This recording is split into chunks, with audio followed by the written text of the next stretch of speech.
So, yan yung aking ulam. So, sa mga hindi kumakain nito, skip nyo yung video natin. Pero pag gusto nyo kumain nito, panoorin nyo yung ating cooking tonight. Kasi yan yung aking ulam. So, kalabasa, sitaw, talong, okra, shrimp, siling green, and then malunggay. So, let's do this! Ito yung lulutuin ko.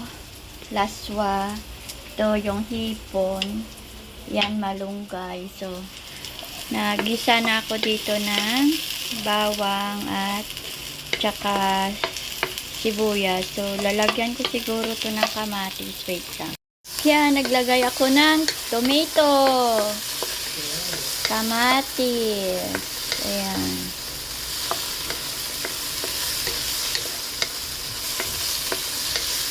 Maglalaswa ako ngayon. Nakatulog kasi ako, kaya hindi ko naluto yung aking ulam. So, lutuin muna natin saglit. Kasi, nakaka-drain. Sobrang pawis ko kanina. So, ayan. Lutuin na natin tong kalabasa. Ayan.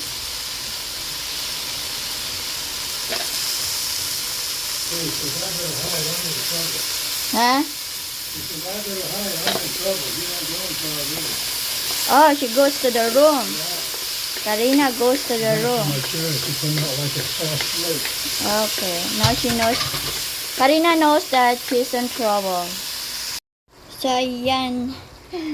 Pinalambot ko muna yung kalabasa bago ko ilagay itong sitaw. Ayan. Kulay yellow. Ang sarap ng sabaw niya.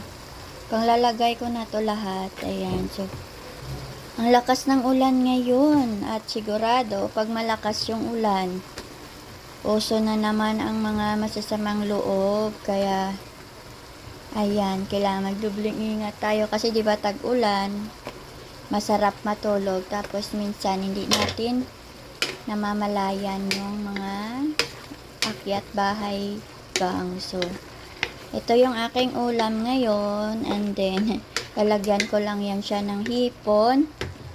Lalagyan ko muna siya ng paminta. Nasaan na yung paminta ko dito? Ayan, maglalagay tayo ng paminta. Tapos, asin. Siyempre, maglalagay tayo ng konting-konting asin. So, ayan, maglalagay ako ng isang basong tubig. Ayan. Para hindi man masyadong so, pwede nyo pang dagdagan kung gusto nyo ng masabaw or kung gusto nyo ganyan lang, so, huwag nyo nang dagdagan. So, ganyan. Ayan ang ating ulam. So, ilalagay ko na itong hipon. Ayan. Pinahuli ko kasi madali lang naman ito malutong hipon na to. Ayan. Sarap ng sabaw niya, di ba?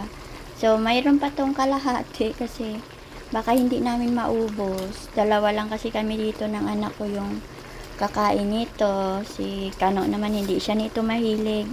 Iba yung hilig niya, mga sausage, chicken, ham, bacon. So, ganon yung kanya. So, kami, ganito lang yung sa amin. Diba? So, magkakaiba talaga kami ng gusto dito sa bahay. Kaya, kanya-kanya kaming budget ng aming mga gusto. Kasi, mahirap kumain kapag hindi mo gusto, syempre. Diba? So, ayan, lalagyan ko yan ng Knorr shrimp. Naglagay ako ng Knorr shrimp. Ayan. Bumili lang ako ng isang pirasong Knorr shrimp. Kasi, ang mayroon ako dito sa bahay ay Knorr pork cube, chicken, and beef. So, wala akong shrimp. Kaya, yan, bumili ako ng isang piraso. So, tingnan natin kung malambot na ba yung kalabasa. Kasi yung kalabasa talaga yung medyo mahirap palambutin. So, ayan. Siguro mga 10 minutes. 5 minutes pa. Tapos, ilalagay ko na yung ating malunggay panghuli. So, ayan. Then, lalagyan ko din to ng siling green. Wait lang. Kukuha muna ako ng siling green sa ref. So, ito, mayroon pa akong nakitang sili. So, yan, ilalagay ko to dun sa ating gulay.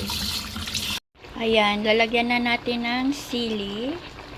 Yan, tapos, dahil malambot na yan, ilalagay ko na tong aking malunggay. Gulay, pampahaba ng buhay.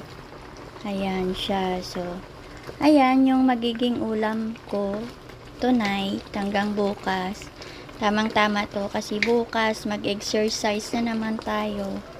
So, ayan. Plus 10 years na naman tayo sa ulam natin ngayon. Sobrang simple lang, 'di ba? So, ayan yung ating ulam. Ayan.